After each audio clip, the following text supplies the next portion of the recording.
दिल्ली की भागदौड़ भरी जिंदगी में सुबह सुबह मेट्रो स्टेशन पर भीड़ ठसाठस भरी थी। लोग धक्का मुक्की करते हुए ट्रेन में चढ़ रहे थे। राहुल, एक कॉरपोरेट नौकरी करने वाला लड़का, अपने लैपटॉप बैग को बचाते बचाते ट्रेन में घुसा। बगल में एक बुजुर्ग खड़े थे जिनके हाथ में भारी थैला था। राहुल ने अपनी सीट छोड़ दी और उन्हें बैठा दिया। बुजुर्ग ने मुस्कुराते हुए कहा, बेटा, तुमने मेरी बहुत मदद की। राहुल मन ही मन सोचने लगा, हाँ, मैंने अच्छा काम किया, शायद अब वो अंकल मुझे आशीर्वाद देंगे। लेकिन बुजुर्ग चुपचाप बैठे रहे। राहुल को हल्का सा खटकने लगा। उस रात राहुल अपने दोस्त अभय से मिला। अभय थोड़ा दार्शनिक किस्म का था। राहुल ने हंसते हुए कहा, आज मैंने एक बुजुर्ग को सीट दी, पर यार उन्होंने धन्यवाद तक नहीं कहा। अच्छा काम करने का भी कोई मजा नहीं आया। अभय मुस्कुराया और बोला, तू अब भी सोच रहा है कि तूने बुजुर्ग की मदद की? अरे पगले, तूने अपनी मदद की है। राहुल चौंका, अपनी मदद कैसे?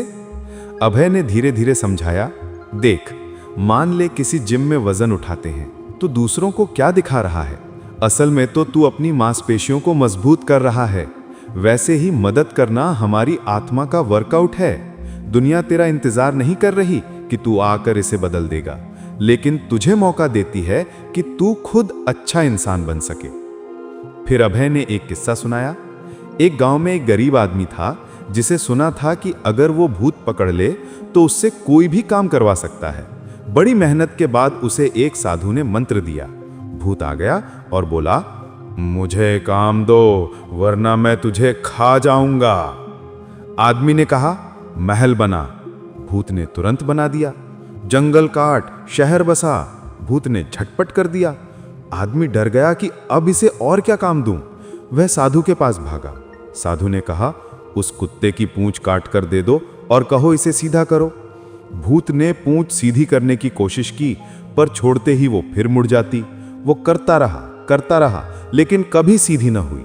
थक कर बोला, भाई मुझे छोड़ दो, मैं तुझे नुकसान नहीं करूंगा। ये दुनिया भी वैसी ही है। हम लोग इसे सीधा करने निकलते हैं, लेकिन ये अपनी चाल से ही चलेगी। असल कमाई सिर्फ हमारी आत्मा का अभ्यास है। राहुल अब समझने लगा था। उसने ऑफिस की घटनाओं को याद किया। एक बार उसने कंपनी के लिए ओवरटाइम काम किया था। सोचा था बॉस तारीफ करेंगे, लेकिन बॉस ने कुछ नहीं कहा। राहुल जल भुन गया। पर उसी दिन उसके अंदर एक नई क्षमता आ गई थी, देर रात तक धैर्य से काम करने की। बॉस को कुछ फर्क ना पड़ा, पर उस मेहनत ने राहुल को और मजबूत बना दिया। वो धीरे से बोला, तो मतलब यह है कि जब मैं किसी की मदद करता हूं तो असल में मैं खुद को सुधार रहा हूं। दुनिया को मेरी जरूरत नहीं, मुझे इस मौके की जरूरत है। अभय ने हंसते हुए कहा, बिल्कुल, ये दुनिया ईश्वर की बनाई जटिल मशीन है। ये तेरे बिना भी चलती रहेगी। लेकिन जब तू किसी गरीब को खाना देता है, किसी बुजुर्ग को सीट देता है, किसी दुखी को अच्छा शब्द बोलता है, तो तू अपने भीतर की करुणा को जगाता है। यही तेरा असली लाभ है। याद रख, देने वाला धन्य है, पाने वाला नहीं। राहुल मुस्कुराने लगा। उसे लगा जैसे उसकी आंखों से पट्टी हट गई हो।